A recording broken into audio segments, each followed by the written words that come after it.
વિધાનસભાના અધ્યક્ષ શ્રી શંકરભાઈ ચૌધરીની અધ્યક્ષતામાં આગથળા ધુણસોલ ધાનેરા રોડના વાઇનિંગ અને સ્ટ્રેન્થનિંગના કામોનો ખાતમુહૂર્ત સમારોહ યોજાયો।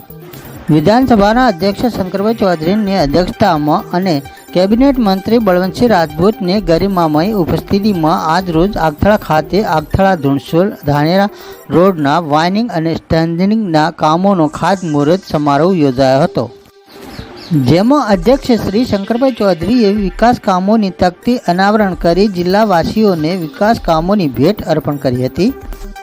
રાજ્ય સરકારના માર્ગ અને મકાન વિભાગ હસ્તકના 27 કિલોમીટરની લંબાઈ ધરાવતા અને જિલ્લા કક્ષાના મુખ્ય માર્ગ એવા આગથળા ધુણસોલ ધાનેરા રોડની હયાત પહોળાઈ 3.75 મીટરને સિંગલ લેનમાંથી ડબલ લેન 7 મીટર પહોળો કરવા માટે રાજ્ય સરકાર દ્વારા ₹44.56 કરોડની મંજૂરી અપાઈ છે।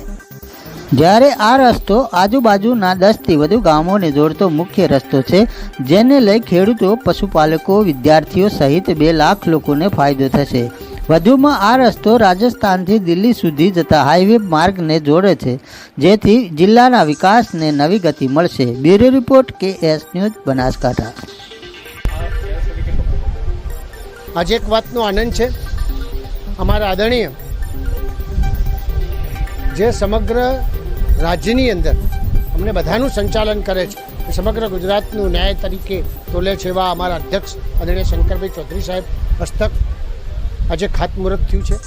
આદરણીય મુખ્યમંત્રી શ્રી ભૂપેન્દ્રભાઈ પટેલ સાહેબ પાસે અહીંના જાગૃત લોકો આદરણીય કેસાજીભાઈ, આદરણીય માવજીભાઈ, અમારા સંસદ સભ્ય શ્રી બધા જ લોકોએ, આગેવાનોએ બધાએ રજૂઆત કરી હતી। શંકરભાઈ સાહેબે અનેક ફેર રજૂઆત કરી હતી। એના કારણે આ વિસ્તારની અંદર 44 કરોડ રૂપિયાનો રોડ જે 3.75 હતો એ હવે વધીને 7 મીટર થશે અને આ હાઈવેથી પહેલાં હાઈવે સુધી એટલે 2 લાખ લોકો અહીં આવે છે। 2 લાખ લોકોનો તો સીધો ફાયદો થવાનો છે, એ સિવાય અનેક લોકોનો ફાયદો થવાનો છે, જેના કારણે ઝડપી જે આદરણીય અમારા પ્રધાનમંત્રી નરેન્દ્રભાઈ મોદી સાહેબ લોજિસ્ટિક કોર્ટ પણ ઘટે અને સારી વ્યવસ્થા પ્રાપ્ત થાય એ પ્રકારની વ્યવસ્થા કરી છે। મુખ્યમંત્રીશ્રીએ સમગ્ર બનાસકાંઠાને આ જોડતો અગત્યનો એક રોડ એ બાબતે શુભકામનાઓ પાઠવી છે।